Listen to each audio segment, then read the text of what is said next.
So now, ladies and gentlemen, introducing our next panel session, and the topic is how emerging technologies are transforming the customer experience. And before I call the honorable panel members, I would like to highlight a few points of the discussion which this eminent panel is going to have. How to maximize CX success with new technologies. What are the challenges in deploying CX technologies? How CX technology is paving the way for revenue digitalization, and how CX technologies reduce overall customer effort, and many more. So without further ado, I would like to call on stage the honorable panel members in the order of the sequence. With a big round of applause, let me introduce our first panel member, Mr. Cyril Mohapatra, SVP and Head Digital from IndusInd Bank. Mr. Mohapatra, welcome to the panel once again. Extremely delighted to have you here. Joining next, we have Ms. Neelakshi Shalla, Head Transformation Program and Customer Service, Bharati Life Insurance. Neelakshi, welcome to the panel and extremely delighted to have you. Joining next, we have Mr. Amit Mahajan, Senior Vice President, Digital Business and Transformation, Axis Bank. A big round of applause to Amit. Amit, welcome to the panel. Joining next, we have Mr. Jitendra, Jadhwani, Head Business Transformation, Tata Motors Finance. A big round of applause to Mr. Jadhwani. Welcome to the panel, Mr. Jadhwani. Joining next, we have Mr. Harshit Desai, ex-Head Customer Experience and Alliances from Aditya Finance. A big round of applause to Harshit. Harshit, welcome to the panel. And I would now like to call on stage our honorable moderator for this panel, Mr. Bhanu Singh, Chief Operating Officer from Tubelight Communications. A big round of applause to Mr. Singh. Mr. Singh, welcome to the panel. All over to you, Captain of the ship. I'm looking forward to this wonderful panel session, gentlemen.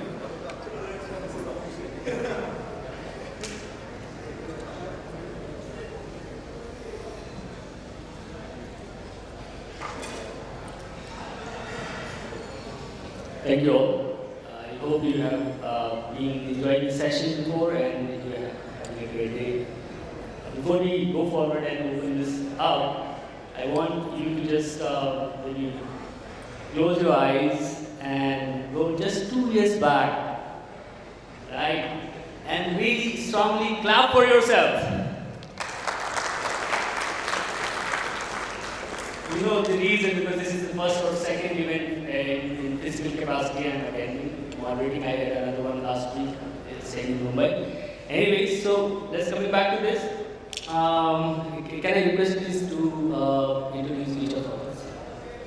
Sure. Hi, my name is Amit Mahajan. I work with Axis Bank. Currently working on a large transformation concept. Again, what we do is at the end of the day from a customer experience perspective. Thank you. Hi, good afternoon. I am Jitendra, Jadhwani, Head of Business Transformation and CISO from Tata Motors Finance. We look at multiple processes in the organization from sourcing to termination and identify opportunities where we can improve them, apart from looking at security in transactions. Hello everyone, I am Neelakshi from Bharati Life Insurance Company. I am the Head of Transformation Services and Customer Services in Bharati AXA. We are a life insurance company and that has been my background. Handling the customer services and the varied kind of customers at varied touch points has been my forte for the last 20 years while being in life insurance. Thank you. Hi everyone, I'm Harshit Desai.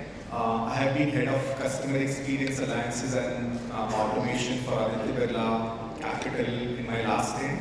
Since almost a year and a half, I am babysitting 2 startups. One is a customer experience management platform just for the age group between 16 to 25. And the second one is an InsurTech digital settlement platform. So that's about me. Hi, good afternoon everyone. My name is Cyril Mohapatra. I am the Head of Digital for IndusInd Bank, handling the entire solutions delivery for both channels, platforms as well as engagement platforms. Thanks. Thanks a lot. And coming back to me, my name is Bhanu Singh and I handle engineering and operation as the COO and Director of Engineering. The company provides solutions for engagement for the customer. It's a customer engagement platform and service.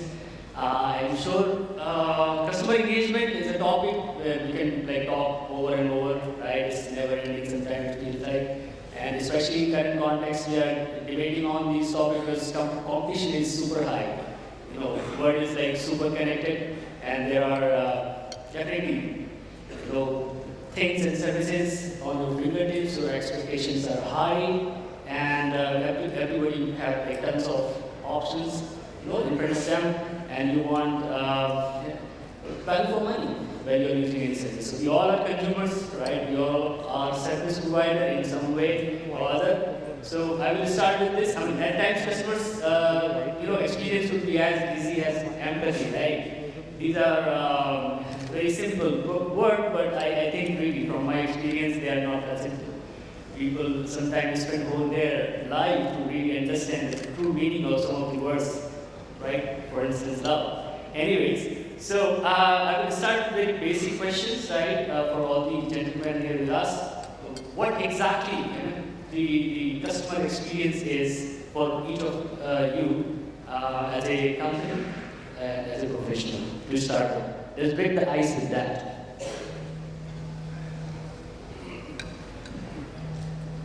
Customer experience to me is a very simple thing.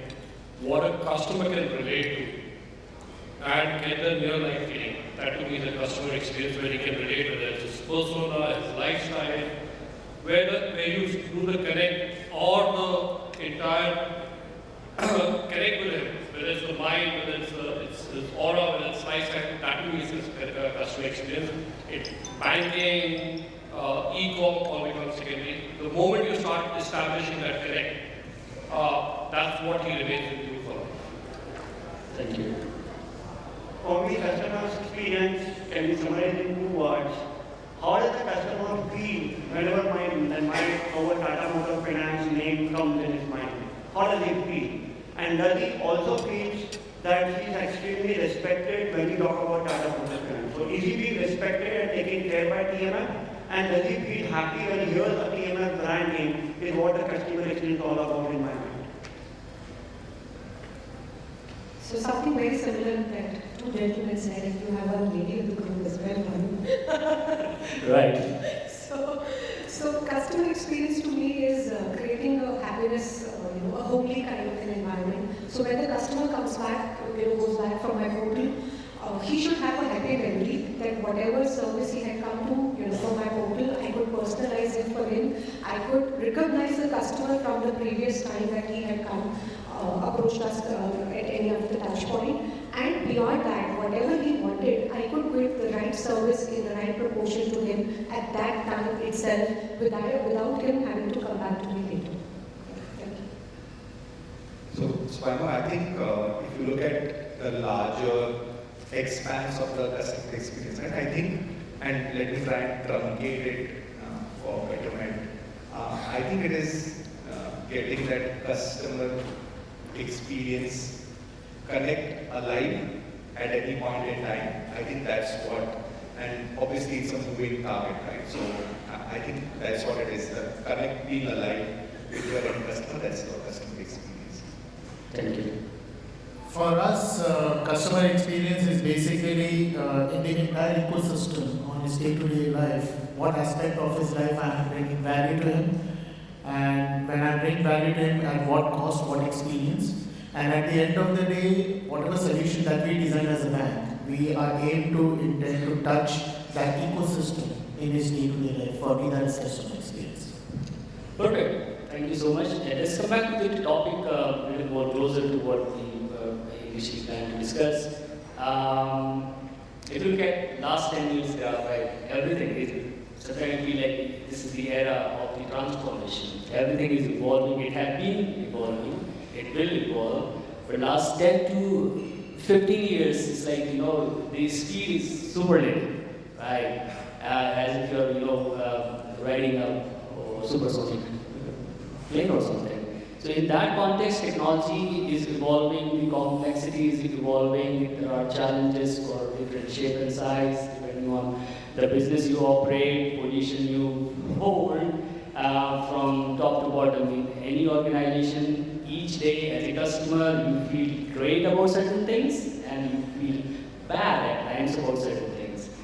So in your capacity as an individual professional, the role you had, how you ensure first, when your team comes and say, hey, this looks great, right? Let's do it. How easy or difficult it is to implement that idea at the end of the day, right?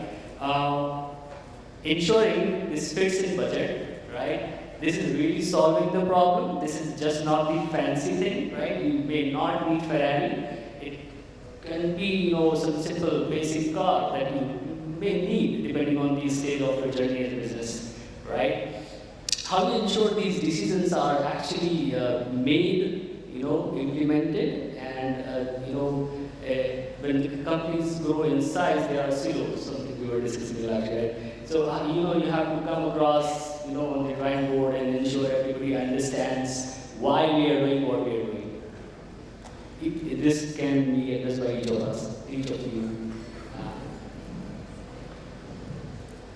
Whenever we have a process when the people come and say to implement something for the customer experience enhancement, the few things which come to our mind and we look at that when we are looking at it are basically 5. Does our organization legacy processes will allow us to do that, or do we have to go in for a significant transformation across end-to-end of the organization processes? Second thing is it simple enough for customer to understand, or will it be difficult for him to implement? Because we forget that customer is not me and you sitting out here, but the customer is one in Taluka, who is either potential customer or existing customer. Will it be useful to him? So we look at the customer feedback in the past and identify what we can do to make it better. The third one obviously is convincing the CFO for the investment, because many of the ideas on a drawing table drive flat when it goes to CFO table, because the CFO doesn't think with heart but thinks with head. And I can see many smiling faces around because that resonates with you and me. The other one which says is actually the technology. Main thing is, when you look at the customer, is connectivity going to be strong, because the customers have normal feature phones. They do not have smartphones. So whatever we implement, it should be simple enough from a perspective of a usage to understand. It should be simple enough to be deployed onto the end user device of a person working in a field or walking down the taluka. It should be easy to also explain to our CFO for the benefit. And lastly but not least, it should also bring the desired process return which we are asking for, or it only be remaining on the drawing board. The technology is one of the biggest disabler and enabler, because a lot of data is lying on silos. When customers interacting with us, he is interacting only with Tata Motor Finance or our respective organization. He doesn't say I'm interacting with a loan department or a credit department or a risk department. So the underlying systems have to be also integrated for us to give back the experience to the customer which customer has in mind when they are giving that service. Very well put. Over to you. So just a correction, the era of transformation was always there. This is the designations got added in the last 10 years of transformation. So transformation was always there. The fancy designations and that's also become more say. Point number one. Point number two, the only thing which does not cost today is the idea. And ideas, good, bad, ugly, you cannot decide it on the first go. So as an organization, what we say is let the free flow of ideas come through. Once the ideas come through, you put the 4 or 5 basic questions. The what, the why, the when, the how, the who, the filter. Who is this process going to impact? Is it the customer? Is it the revenue? Is it the top line, the bottom line? Who is the audience? Is it internal customers, external customers? Finally, whatever we do is for the internal or external. Is it a 5-year plan or is it a quick plan? By when, of course, the budgets and all become secondary in this entire or other thing. The first and foremost is let's build the design and the entire culture of idea generation, because ideas will only propel your concept. That's why the fintechs and the other ones are propelling forward. Point number one. Point number two is once these ideas, and when we saw this what, the when, the why, the who, then comes the prioritization and of course making a business case around it. But the step one is encourage ideas. No idea is bad. If any idea was bad, you would have the Jeff Bezos or the others propelling into the future, or the Sony unicorns coming into play. That's the limited point. Thank you. Neelakshi.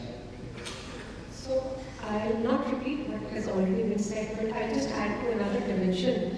what is the objective of the organization? What is the purpose or the vision? So some of those core values also drive these transformations. Like in Bharati AXA, our value is core, so customer first, stands for customer first. And that is the theme that the organization is running for the past 2 years. So the transformation projects that we have are the ones where we are trying to create that unique experience, omni-channel experience for the customer, and we are changing the complete landscape, irrespective whether the customer comes to us through the WhatsApp bot, or he's coming us through the portal, or he's walking into the branch. We should give him a unified experience. So the cost, like you said, of course, it's an important enabler and a decision factor. But at the same time, your objectives also drive to what extent you are willing to invest in a customer experience. Thank you. So Bhanu, let me kind of take a lens which is just skewed towards millennials and Gen Z, right? And just because we interact with that target group a lot. I think obviously all of what is put in goes in, but I think if you look at this younger audience, majority of the times transformation for them has to be disruptive, as they call it, right? It can't be, and I don't mean it in a cliched way. If you're doing any communication across any channel, it got to make them sit upright and think about it. Earlier, majority of the initiatives like you're talking about in terms of transformation were driven more around profitability, around efficiency, etc. But now it is shifting gears more towards being experiential and around things which make people feel, think, etc. Right? Earlier it was not the case. So to the point you are making in the last 10 years, the drift has been more towards experiential, and hence the need from communication, from channel, from all what we are thinking is to push the envelope in a direction where people would want to feel about the brand, even when a small communication is happening or small activities done by the brand. So I think the whole drift is happening that way, and people are, and as in customers are not bothered if there's internal department, is it helping your top line, bottom line, and all that. So on to the point which he was making, I think transformation is now becoming core and centric to the end customer rather than how it impacts you in your brand. So that's what I see the drift happening. Fair enough. That's the disadvantage of picking up the mic last, because most of the points have been covered. But I would like to, stress on a particular point over here. While yes, it starts from ideation, and then you prioritize, and then you design an ROI, you define your budgets, you implement them. But at the end of the day, what is your adoption methodology? What is your strategy to acquire customers? I think that also needs to be thought upfront before even you design a solution, before even you go to the market. Today, if you look at some of the new gen apps, I'll take a classic example, say of Upstocks, or for that matter, Zero. The beauty of these applications has been that they have thought the solution keeping the customer first in mind. Although at the back end there are a lot of security measures taken up, there are a lot of driven by analytics, etc. But when you design a solution, you think from a customer perspective, from that what is that, if I was a customer, how would I have to, navigate through an app, and that's what it goes. So if all the tick boxes are done, and you implement, then your strategy to go to market has to be also equally given importance, so that you acquire customers on the day of launching that solution. Fair enough. And see, running a business is very hard, right? So that is given, and as Steve Jobs once said, it is cruel also at times, right? You might be hearing a lot of layoffs in recent times, and then so much happening around the world, right? And definitely your for profit, right? So when you look into the bank account, you want to understand where you're heading financially, because you have to make profit at the end of the day. But at the same time, definitely, there are companies who put the customer first. Everybody says they they do, but it's up to the customer to decide whether they eventually do that or not. So when you deploy new technology,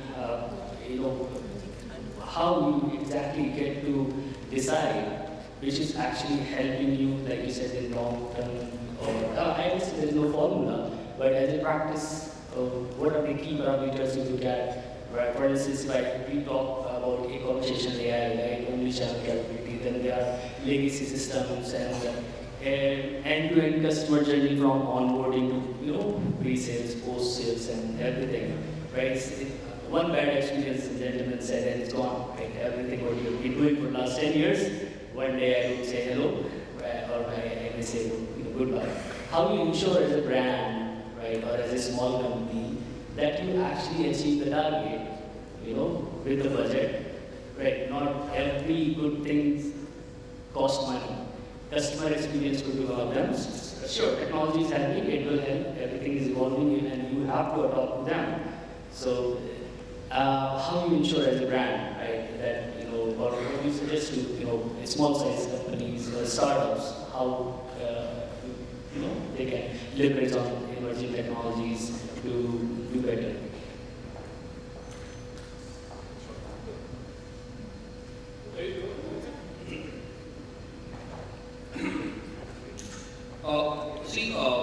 One of the design principles is keep it simple. Don't complicate it. Sometimes we get into these jargons.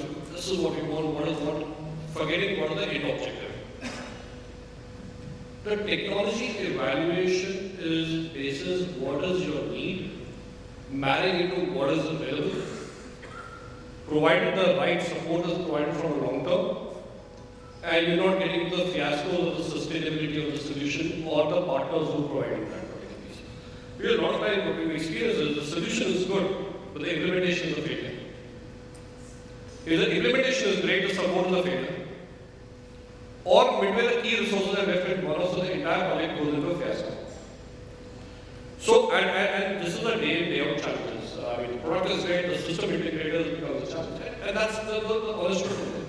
So, from a design perspective, we keep it simple, a thorough evaluation, not that we won't make mistakes, we learn from the mistakes. That's the critical point over there. But like we say, it's a journey. Once we try with a partner, normally we're working for the vendors and all, we start getting into a partnership workshop, because your success is my success is your workshop, and then we make those joint collaborations, defining the joint objectives, which will be a win-win for both of us. It's a small market at the end of the day, so both of us need to appreciate and make sure that we both are successful at the end of the day. Thanks. In our organization, we have quite a detailed process. Our organization takes a pride that we are customer-centric organization, and our office of customer works round the clock. There are multiple surveys which are conducted across the organization. There are multiple NPS feedback which are taken when the branch visits are being made by our people. And our office of customer team also looks at the various feedback which are coming on various social media. So we identify what is working, what is not working. What is the feeling of the customer when he stays. So two most things which our organization always keeps in mind is trust of Tatas and convenience of customers. So whatever we do, we keep this in mind. The budget is secondary. The budget part comes secondary. The technology comes secondary. Will this customer benefit be really desired? If the design is such which keeps in mind the rural customers and the municipal customers, not only the customers traveling in Honda cities and Toyotas, and whether it really bring in the adoption for which it is meant for, and will it reduce the customer's pain in whatever is happening.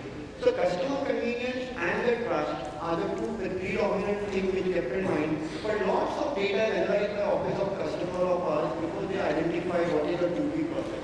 This 2B process gets discussed internally with relevant stakeholders who are involved in delivery of this process. They are also bounced off with the customers in the field, with our dealers, and finally the processes are created on the paper which is then bought by everybody in the organization. And the two lenses uphold the trust of Tatas and convenience of the customer. Thank you. See, I'll go back to the first question, Bhanu, that you asked, that what does customer experience or sales mean to us? And I replied, customers' happiness. So in each transformation initiative, the way it is laid out in our organization is a from to journey has to be specified. So there may be certain input parameters, as in, like in life insurance, there is a whole lot of documentation requirement. So in my from to, I should be able to create a paperless journey for the customer. I should be able to create minimum quick journey for the customer. And then there are output matrices specified. So obviously customer satisfaction score will be the prime driver. If the scores do not move, if the customers do not come on my portal, then my even if I create a wow experience on my portal, the sales is of no use because the adoption is not there. And then some of the productivity levers also have to move upward, like PAT has to go down, the productivity of the user has to go up, so more number of transactions to be processed in the same time. These are some of the yardsticks that have to be followed. So these four, in fact, we have a services transformation project which is currently on, and these are the levers which we are measuring. That the adoption of these portals, of these journeys has to go up. The retention, the customer retention has to go up, satisfaction score has to go up, and at the same time, at the back end, my turnaround time has to be better. My documentation, physical documentation requirement has to be zero. And it's an iterative process. Nobody, I think, has start goal in one time. So it takes time, painful process, change management, 6 to 8 months or 1 year of stabilization. But the end goal is that's the end state. Thank you. I think, Bhanu, I don't have anything further to add. I think all three of them have majority of it. All right. Broadly, if you categorize the,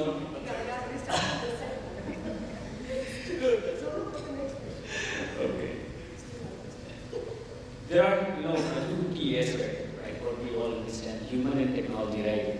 So, human, for instance, I remember this incident. I was traveling to Kathmandu, and I will not name the airline. I went there 5 minutes late because of the traffic, and there was this young lady said, "I'll late and past minute." I said, "Okay, sorry, can I talk to manager? And how long you have been here?" She said, "Sir, we just joined here, hardly 1 month." So there is this human side of the stuff, empathy, sympathy, or things that we can find through the training and stuff like that. That can really sometimes make or break things when it comes to a customer experience. And then there's this technology side, right? So how much technology basically, right? How much human, how much technology, what are the areas? So one gentleman, I think Abhijit, talked in the previous one, 3, I believe. Humans, they do certain things good, then they do complex. AI, whatever name you want to give, let's machine to the machine thing, right? And then try to find that line where they can help each other. And that's what everybody wants, right? So things don't get stuck and we get better outcomes, and customers are happy, businesses are happy. That's like the true love story kind of thing, ideal word. That is sometimes that's not that easy to achieve. But what do you think? How much technology adaptation we should consider when it comes to customer experience? Or it's like too much sometimes, right? So many emails, so many messages, so much of budge every now and then. There's so much of noise, and we are not able to sometimes actually get the meaningful conversations, right? And this is happening as a customer, as a person both, right? And it is like plethora of information, and which is definitely somebody has to get that time with the person, and then understand as a business goal that whether this is the right thing to do or not, right? So how to separate noise versus meaningful information that you want to send out to your customer when they want what they have subscribed for, right? I bought something, I'm not saying, okay, send me message, and eventually that is what, as a company, we enable brands to do. But I'm just trying to think from the customer point of view. When they receive this information, there are two things: personal, how can we make it more and more personal, and that is where technology is perhaps helping us the lady, I think I hear there, she was talking about that nudge thing, right? Very simple, small thing, but that makes you feel great, right? But if you don't want that nudge, then it bothers you, right? So as an implementer or as a decision maker, how you come to filter these things out and implement what is needed for you and for customers. Long question. So I think in today's scenario where technology is changing every day and there are complex technologies which are getting introduced in the market, as well as the competition is also increasing, right? And in a country like India and even some of the other countries nearby, we are not an economy which is like where each and every individual will understand technology fully. And especially in India, we have geographies where we still require a human element, right? I'll give you a classic example. We have economies where today the physical bank branches are completely digitalized. When I say completely digitalized, there is not even a single person. Everything is in a self-service journey, powered by technology, powered by analytics. And the adoption over there is much more high. Nordics is a classic example, Australia is a classic example, where the physical bank branches are completely unmanned branches. In fact, they are more like coffee shops. Let's take the example of India. We had the concept of something called as electronic lobbies, around 10-15 years back, and most of the PSU banks did try doing that, right? Using technology, using big bulky machines, etc. Was that a success? The answer is no. The reason why is, while we have implemented a technology, but we forgot that who is going to use that, and is the person comfortable in adopting that technology for his better. So obviously, what happens is that when you are implementing the technology, it starts with the basic principle that how good is your user journey. How, as Amit said very rightly, that keep it simple, don't make it complicated. If today a customer is able to finish his journey in 4 simple steps without complication and using the same technology at the back end and making his life easier, I think that's one success factor.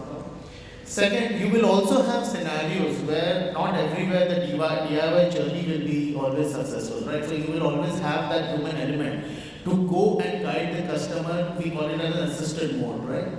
So you will have to address both these scenarios and then decide that what technology you should implement at the back end.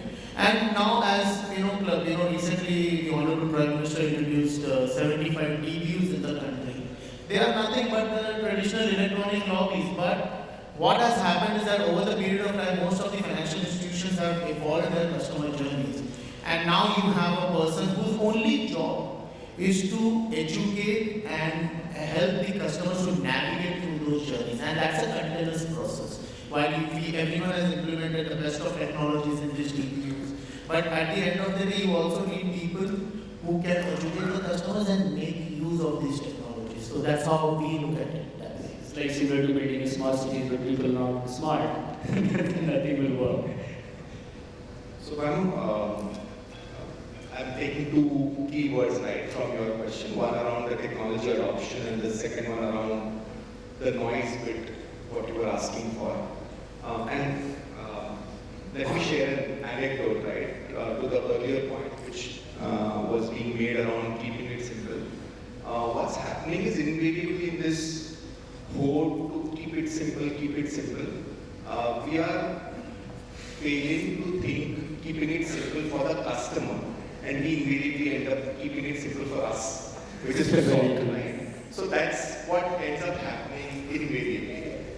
And the second thing I think is important is to understand that although you are trying to keep it simple, is there going to be a differential experience, right? So are you going to improve the experience even by a little bit while you are trying to keep it simple? So it can't be that you are status quo on your processes and keeping it simple for the customer, because that's exactly what you did last time.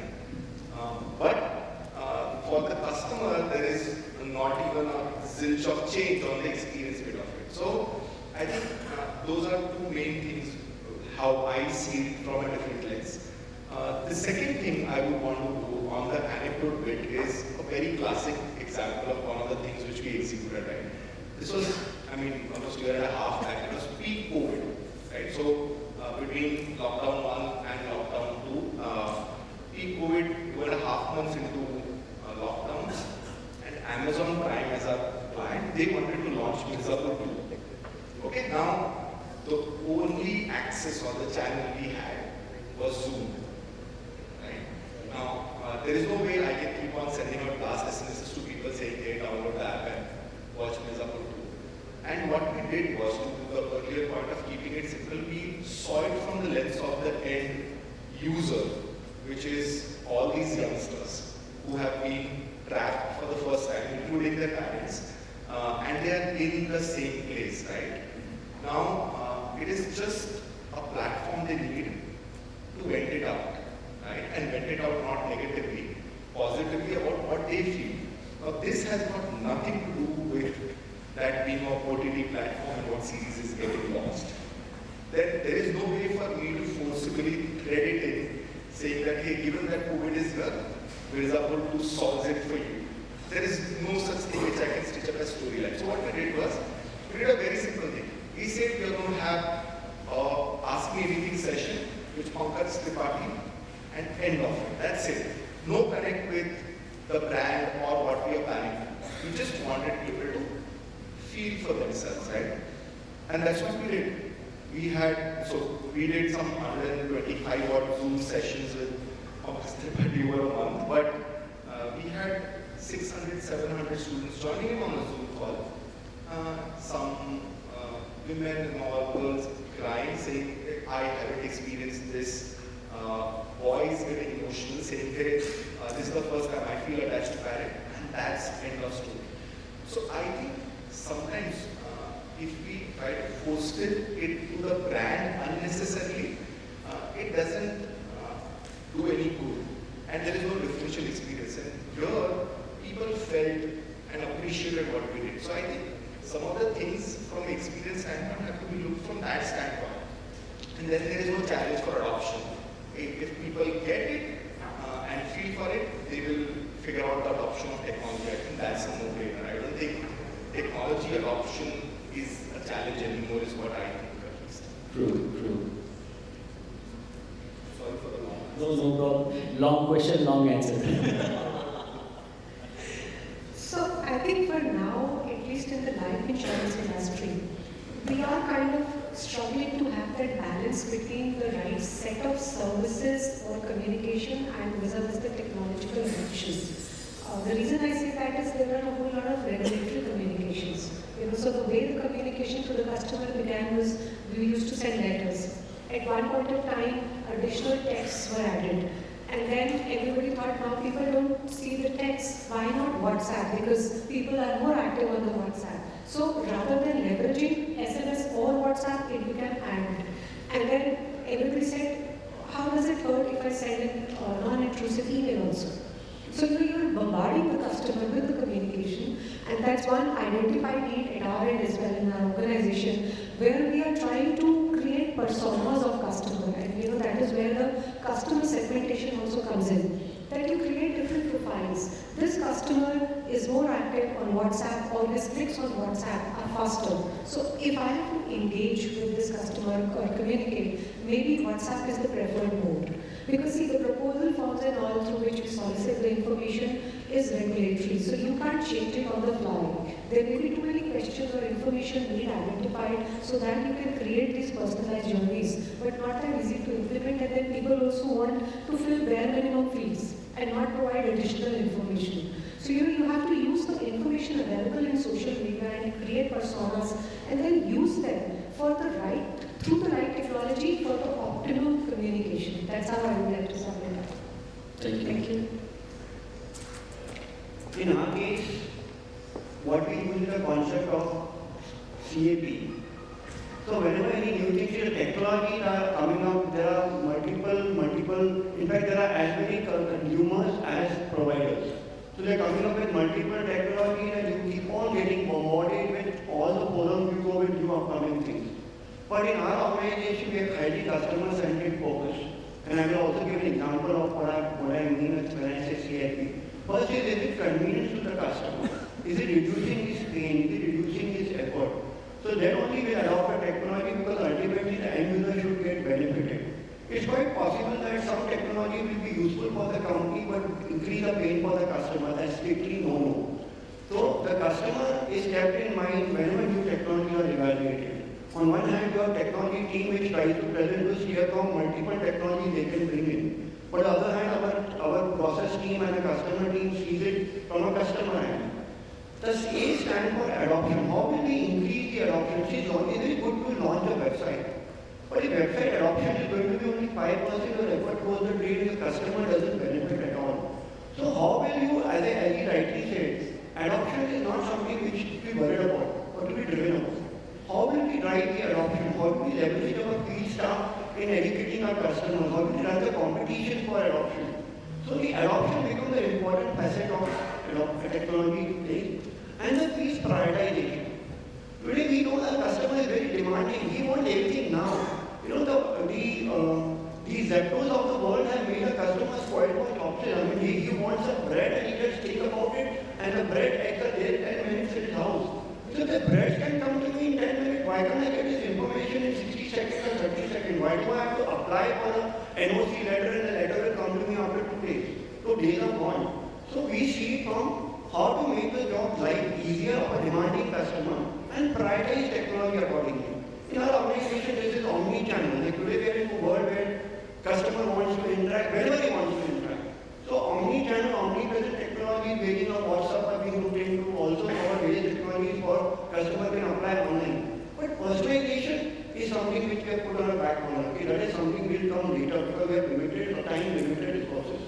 So we put CAP, a lens, and we pick up a technology. And I would just say, one example, we launched very recently a customer onboarding platform. The customer journey was completely mapped from the time he wants something. And we say, if banking can be at home, why can't loan be at home? So we map the business process journey from the time he's sitting and he wants a Tata Motor vehicle and he gets it. So what is the complete process steps involved in fulfilling that customer journey to make it loan from home and automate absolutely with no errors, giving you information security. This was done, debated for almost 3 or 4 months and then the customer journey was planned. Various technology like OCR, bank analyzer, even the technology for analytics were decided upon and at the appropriate time those work was put in action. Thank you. See, one shoe size does not fit all. Let's get to the fact. So let's talk about 2 crore please. Let's talk about my dad and let's talk about me as an individual. He still says, right, I know the branch manager of that bank. He still says, hey, contact center, you keep on revolving around the ideas and I get lost and the person does not understand what I want. I go to the branch manager, he's also working 5 minutes. I go, I want to buy something online, and you done it, no human interventions, you done it. Having said that, where I'm coming from, the adoption is a factor, like Neelakshi said, it's a factor of the persona which you and the factor of the persona is driven by the data which is available to you to align what kind of a persona or the attribution can happen. So I talked about omni-channel. We're progressing from omni-channel to something called omni-channel. You provide them the avenues, of course, the adoption is all, but you need to be available in every sphere. So the customer is not looking somewhere else. Because the challenge is the options are available to customer today. If not you, there's someone else waiting for you. Today, and I talk from a banking perspective, banking or insurance for that matter is still about relationships. Let's not lose that human intervention. That is why when you talk, that's why you're getting into the video banking, when you put a face to the name, you still have the branches. Of course, I'm not saying you have the neo banks which are coming out. But you need to be present and prevalent in every sphere depending on what the customer needs. That is a factor of the data richness which you have, which you can give him, like you said, whether he wants WhatsApp or whatever. Do not bombard him. Give him those specific what he wants and make sure he stays engaged with you. Data can be corrupted. If you don't understand the data, you can send them emails, WhatsApp, SMSs, contact center calls, etc., whatever. You will kind of put off the customer. Do the right thing, look at the right channel, and remember unified experience. True. Thanks. Thank you. So we went to 10 years back time, right? We went to understand what currently companies are trying to do to have these meaningful conversations, right? Which is certainly is like end goal of every business to have satisfaction level to the next level. Now, putting this into a future context, where you guys really think, let's say 10 years from now, right? So we keep hearing about conversational AI, which is something in some shape or form everybody is now using, and certainly it is helping at the data side for sure, which is again helping in more personalized information and engagement. So there are these three technologies that are coming in. There are machine learning, NLP, NLU, and then voice side of the telephony side of the technologies that you can get the lot of information on call, annotation to AI, customer, fraud detection, whatnot. So if you try to understand in context of also metaverse, right? Just I don't know what exactly we will be doing after 10 years, right? If I try to pull all my thinking out. So as per your experience, the trends and the understanding of this segment and your business, where you see what technology have more potential, putting that in the right context that can help again evolve this whole engagement aspect of the business to another level. Maybe you're buying a home sitting here like you're buying food on Zomato, who knows, I don't know, right? Or you may be meeting somebody who's sitting in Netherlands right next to you and you really don't feel the difference whether this person is really sitting there or not. So we are living in on that, or maybe traveling that journey, who knows, right? Where you really find it very difficult what is real, what is not. Right? Eventually now whatever is virtual is actually physical somewhere in some form, right? But this kind of virtual where you really see that line getting blurred, I don't know if I touch somebody, who is not physically available, who knows, I don't know. So what's your take? What do you think where we are heading? What kind of experience we are going to have in next 10 years or so, or beyond?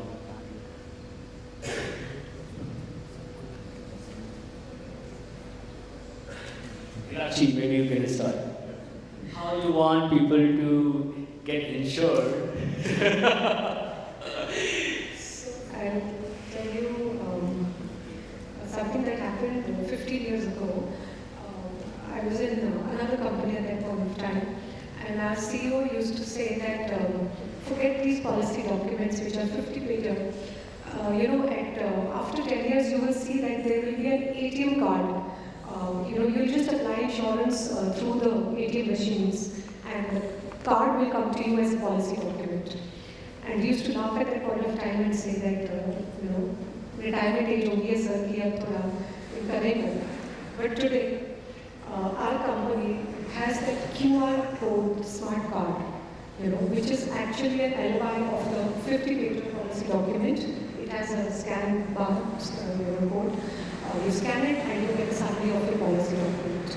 So I think it's such an evolving, technologically, the advancement, the kind of things that we are seeing. Perhaps in another 5 years, I do not even need to examine the customer, and maybe the variables and the other touch points will give me all the information about the customer, and maybe I will reach out to him saying that, hey, I want you to be insured because you are a standard life for me, so you are a better life to take on board. That is where the world is evolving, the plethora of information that is available. We really do not need anything from the customer. If we just capitalize on or tap on what is available around us, we have a fair sense. We can create a clone of the customer in that sense. That's where the world is headed to. So I think usage of data privacy, data security, these are the things which are going to emerge apart from the CX, because the data should not be misused. Thank you. got reminded. As a kid, we used to watch this serial called Star Trek. I don't know how many of you remember Star Trek. And there's this Captain Spock with the big ears. He used to get teleported from one ship, one universe, from one Earth to the other planet. That's what we reality. I mean, that was about 15, 20 years back. Tomorrow you might not have the sales guy or someone going to your house and ringing your bell and saying, "Can I meet you?" You might have to teleporting happen. Anything is possible. To your question, can we predict what's happening 10 years from now? To be honest, I can't predict what's happening tomorrow. I mean, it's the disruption which will keep on coming in. While a very interesting paradigm will say is how do we be ahead of competition? How do we? I mean, let's solve today. I mean, that's where my thinking. But let's plan for tomorrow. And as and when ideas keep on coming up, and that's why my thing is 10 years will go. I mean, I don't know whether we'll be all sitting over here, we'll be connecting through a teleport and trying to doing the virtual handshake. You don't know how it's going to evolve. But yeah, it just kind of reminded me of Star Trek, where 20 years back, they started proposing this something like this, where people are meeting in person. This is going from one thing to the other. Thank you. In our organization, we have not thought 10 years from now, because we are ensuring that our current customers are delighted with us. But yes, there is a discussion which is going on the drawing paper that Tata Motors now is evolving from a vehicle finance solution to a mobility finance solution. So as an organization, how do we look at ourselves supporting a principle that is Tata Motors? So we have said that if Tata Motors is going to, like today we have never sold a vehicle on Amazon, but days are not far when the mobility solutions will be bought on the net. We will know everything about the customer from the personalization we do, and we get to know each and every data about the customer. The most important thing for a finance company is to do a risk assessment very, very accurately and give a rate of return which will ensure that we are not going to get into losses in the future. So the trick lies, how is our analytics and our AI ML routine going to understand the customer completely and offer a solution. So when a customer buys a Tata Motors solution from a website or from an Amazon, there will be automatic solution support by Tata Motors Finance. This is the right scheme for us running. This is the extent of funding we are doing. You click out here and money will get transferred to your account. So the financing will be done in a matter of 2 minutes flat, because all the data will be available with working overlap with the analytics data at the back end. Decisions are taken by the system. Transfer of data is given through the NPCI portal, NPCI portals, and the full data money gets transferred. So risk assessment, convenience of the customer, like tying up with Tata Motors, and ensuring that the whole process of financing is done in minutes and not in days as it is happening today. Still keeping our risk protected is something which we are working towards, and it will be a reality sooner than later. Thank you, sir. Thank you. I think, Bhanu, coming back to the finance, and we have CBDT which is launched today, right? So I think for us, some of this crystal ball gazing into 10 years from now should also get truncated, like we heard, right, to 2 years from now, because that's the speed at which we are going. And if we look at some of this, like we are mentioning about underwriting a customer, about being our ability to recover money from them, I think all of these processes will immediately become digital. The delight part will always continue, but unless and until we go digital and we are able to automate majority of it without having people applying intelligence for people, I think the rest of everything else is going to get digitized. And to the earlier point you were making about humans and machine, I think in 2 years' time we have the entire thing getting centered towards human to human rather than human to machine or vice versa. So I think that's where we are rushing to, and I don't think we will be able to crystal ball is what one thing is going to come. So I think that's where I would leave it. Thank you. Well, 10 years is too long. As everyone said, I think in the next couple of years, the way I look at it, today, as a country and most of the organizations have done fairly decent amount of work as far as B2C is concerned. But still, there is a long way to go as far as B2B is concerned. And,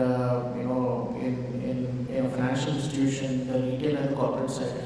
I think the work towards the corporate side will be much more in the next couple of years, especially in the lending space, in the working capital space, and making this whole process digitalized is something most of the institutions are now working towards it. We as a bank, we just recently launched our small ticket business loans for MSME segments, and we are now working towards the corporate loans as well. But I think this is one segment where I think as an industry and as a country, there will be a lot of focus, even from a regulator, from government also, there's a lot of focus, to digitalize this particular segment. Retail, I think everyone is doing fairly decent work. I think this segment will see a giant leap as far as technology adoption is concerned. Thanks. Sure. See, the good part is the entire ecosystem, whether it's an Aadhaar enablement or your health card systems or DigiLockers, I mean, they are the foundations for the tomorrow. And I guess the right government divisions are coming in to kind of propel this future. And we can say with a lot of pride that we are far ahead in some of the countries. You remember the Jay Shankar's example, he went to the US, and the restaurant asked him, can you show me your COVID certificate? And his son took out a paper and he says, here's my certificate of Digi. So we are far ahead in some of these thought processes. The foundations are right, it's just we need to evolve with them.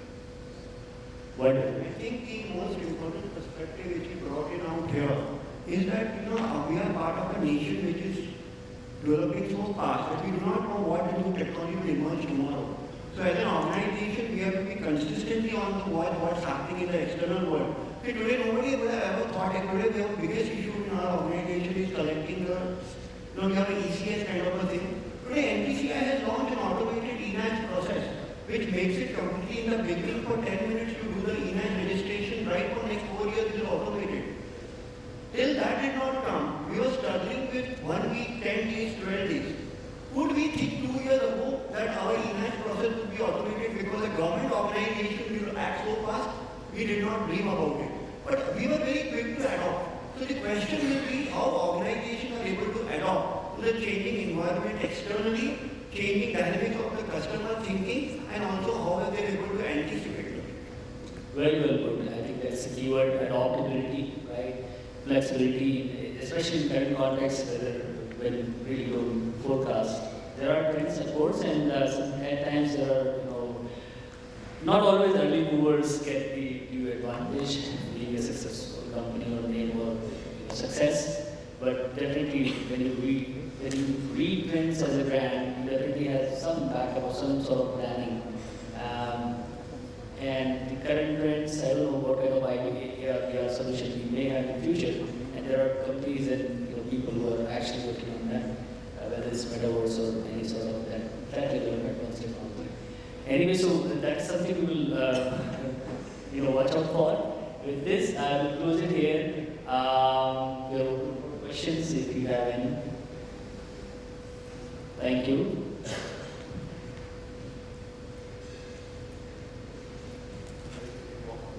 Thank you so much, panel members.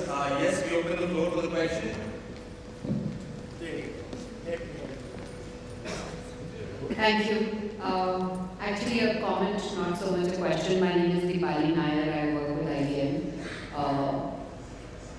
I think in 10 years' time, most of us are expecting that first-party data will be important. I think it's up to us to imagine the what-if scenario. What if data democracy becomes ubiquitous among us financial services organizations, and therefore, the whole strategy that you're putting in place about first-party data collection is no longer, your competitive advantage. So I think if you want to do the stargazing for the future, I think that's one thing that you need to think about. And the second comment I want to make is that, thinking about data protocols in terms of how will you share data with your ecosystem and not just yourself. Because you yourself will not be the service provider for all the services that a customer wants to buy from one place. So I think that's the second protocol that we need to think about. In terms of what the customer wants to buy, that is something which is unpredictable, and we won't know what the customer of the future will buy, and therefore, building the bedrock that we're building today is right. And I agree with Cyril, the comment that you made, that I think Indian government is far ahead in terms of putting, some other platforms and the policies in place. And thank you very much much for a very interesting discussion. I had a comment, sorry, I did not have a question. Thanks a lot. Can I have your name again, ma'am? Yeah, we have a question from the lady there. Name. You wanted my name? Deepali Nair. I work with IBM. Thank you, Birla. Thanks a lot for the comment. Ma'am, please do introduce yourself and the organization and the question to which panel? Too many questions and asks at all at one time. Nonetheless, I'll try to answer them. I'm Swati Bhaskar from Railway Language Technologies. And I'm a little biased, and my question is for Ms. Neelakshi. So much for customer experience, which definitely cannot stem out without speaking of employee experience, right? Especially at the contact center side of it, right? So how are you addressing? Because you spoke a lot about the unified experience, right? Servicing the customer there and then through the right channel that the customer prefers. So how do you really stitch in the employee experience? Because digital mindset is as much as an employee's credibility to what it is for the customer, right? So how do you address that? So see, what we are trying to do currently is that as part of the services transformation, the journeys that we are creating, the digitized journeys, they are uniform across the platforms. Okay, so whether the customer comes at the contact center, or he's coming through the WhatsApp, or he's coming on the portal, the process and the way the customer is navigated at least would be the same. And for the complex transactions where we are not able to give them the similar experience, we will have assisted journeys where eventually all the customers land up on the customer portal, and which we have created seamless, because once the customer identification has been done at the start point, thereafter he should not be able to, he should not identify himself again. So a seamless transfer in that sense and unified journeys irrespective of the platform. That is how we are going about it.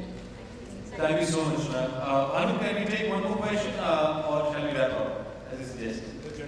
Okay, so we can take one question, and to everybody else, I think the panelists are all available after this, so please take your questions to them, they'll be more than happy. But for the interest of time, we'll take this as the last question. Can you hear me? Yes. Okay. So I am Amit and I'm part of Bharati Live, and maybe Neelakshi can skip this question. And I see the brand names on the background, and I did say that most of these names are very traditional name big brands. And since the topic is about emerging technologies, if you talk about disruptive technologies, right, where the disruption is majorly where the funding is small, but the impact is very high. So why don't we get to hear disruption coming in from traditional organizations rather than someone new who comes in and creates a disruption, where we talk about something like new banking? I think Cyril talked about it. So why does it not come from a traditional organization? Some new concept that is coming in these traditional organizations that you are doing to change that thought process where the disruption comes in from a traditional organization rather than a new startup coming and solving the problem. Hi. So I'll tell you a quick bit, and I don't intend to be preachy around it, right? Given that we are running 2 minutes over time. I think the first thing is the sheer hunger, right? I mean, when you are an elephant, obviously the amount of energy it takes for you to move is very, very different. So that's one very, very small and simple thing. But obviously your weight does matter when you are an elephant. So if you decide on something and you go behind it, you will be able to make it. So I don't think traditional companies are laggards from that standpoint, but the sheer hunger within them to do something very disruptive to begin with is what I think is point one. Point two, and just as a disclaimer, because me and Diwali, we go a long way, and we ideate on quite a lot of things which are 5 years from now kind of thing. I think it is also about getting people who have this mindset of disrupting. I mean, just because we deal with people who are born with internet, right? I mean, people who are born after 2000, that's the kind of target segment we work with. Invariably, majority of the ideas come from them. And we just have to facilitate some of these ideas and make sure we implement and make a watertight project management on it. That's all what is required. So I think the larger facilitation of these ideas is also one thing which smaller, nimbler organizations, just because they may have too much money or may not have too much money, will have larger, younger population to ideate and think on. So those are two small things which I think kind of helps you move beyond. Sorry, I'll add one bit more. So, I think the enabling environment, that right ecosystem is not there in traditional organizations because the processes are so set. People are used to a pattern. So, even if there is a disruptive idea, it will die its natural death because the ecosystem is not enabling. And that is something that new age organizations or the startups provide. Empowerment. Do what you want, make it a success. And that is where trad organizations will fail. Thank you so much, panel members. And ladies and gentlemen, a big round of applause for this fantastic panel session here. And a big round of applause to Bhanu for wonderfully moderating this session. We request the panel members to kindly stay. I would like to call on stage Mr. Sushant Kumare from Pinnacle to kindly do the honors of facilitating this wonderful panel. Sushant, thank you so much for doing the honors.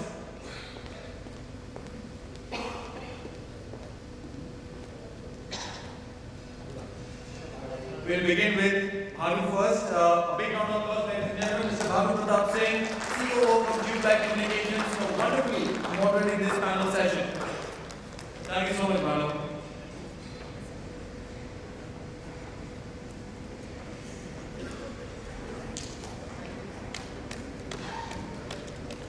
Mr. Mohapatra, a big round of applause to Mr. Mohapatra for wonderfully contributing in this panel session. Thank you so much, Mr. Mohapatra. Mr. Desai, a big round of applause to Harshit Desai for wonderfully contributing in this fantastic panel session. Thank you so much, Harshit.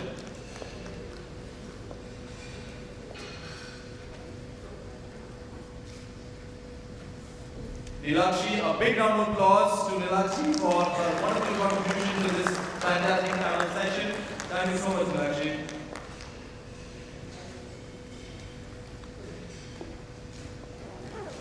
Mr. Amit Mahajan, a big round of applause to Amit for wonderfully contributing in this panel session.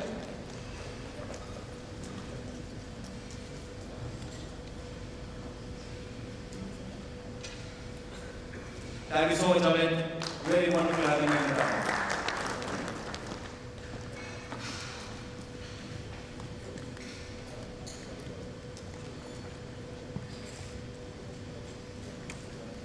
Mr. Jitendra, Jadhwani, a wonderful contribution to the panel. A big round of applause, Jitendra, for your wonderful contribution in this panel session.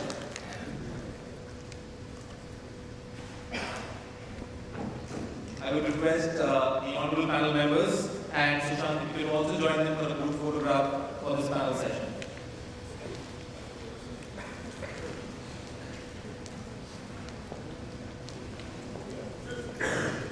A big round of applause, ladies and gentlemen, once again, how emerging technology is transforming the customer experience, and fantastic panel here with eminent panel members and Pratap Singh, the honorable moderator of this panel session from Tubelight Communications. Thank you so much, gentlemen. Thank you so much, Bhanu, for doing the honors. And thank you so much, Sushant, for the felicitation.